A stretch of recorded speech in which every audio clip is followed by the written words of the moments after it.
To the NBA, John Wall has joined the Supermax Club, signing a 4-year extension with the Wizards worth $170 million. Wall joined Steph Curry and James Harden, who also signed giant deals under the designated player extension provision set aside for homegrown superstars. Russell Westbrook still has yet to sign his. Wall is a 4-time All-Star coming off a career year and evidently going nowhere anytime soon. But this is the only team I wanted to be with. Everybody was panicking and wondering why I didn't sign my extension. I didn't have to worry. This is a city I love being. I love playing here. I just sit back and let my agent and my management team figure out all the details that we wanted in the contract. And we signed a deal, and I'm happy here and happy to see all y'all amazing people here still supporting me for the next 6 years. And this is a team I want to be with the rest of my career, so hopefully we can get that done. And I'm not going to stop until I get a jersey retired in here and a banner here for a championship. So let's keep it going. Thank you for being here. I'd love to hear that in Washington. This deal will take him through 2023, which is hard to even conceptualize. It's so far out there. But remember, they re-signed Otto Porter. Last year, Bradley Beal got his big deal. So the core is in place. The Wizards bench is still a question mark, but this was a team that came within a win of the Eastern Conference Finals.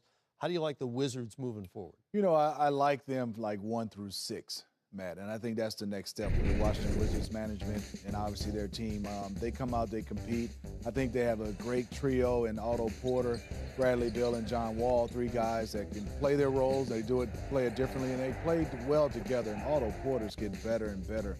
You can see him where he has a chance, I think, you know, in a couple years, even start fighting for maybe All-Star because his offense is catching up to his defense and his confidence is there. But I still look at this Wizards team as you got to have some bench production. Right. You know, it's not just scoring. We always look at their bench scoring, but they don't rebound. They don't have assists.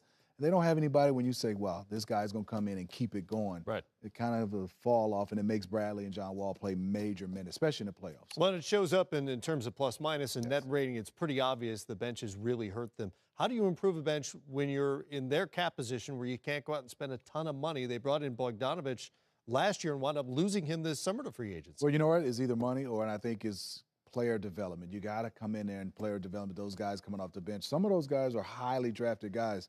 They got to step up. All right, meanwhile, changes out west where Clippers owner Steve Ballmer announced Friday Doc Rivers will now concentrate primarily on coaching from here on out and consult with Executive Vice President Lawrence Frank on basketball personnel decisions. You'll recall he had both jobs previously. Both men will continue to report to Ballmer. Rivers held both roles for 4 seasons after arriving from Boston. What do you make of this and the fact that Rivers is now basically going to be the coach there and not the personnel guy? You know, what's so strange is, you know, you look at this Clippers team. Yes, you lost Chris Paul, but you also lost J.J. Redick, Luke Baumute, and also their 6th man, Jamal Crawford, who's basically like a starter. So this is going to be a totally different look team, and now Doc Rivers has to concentrate just on this team. I think this team is not going to be bad.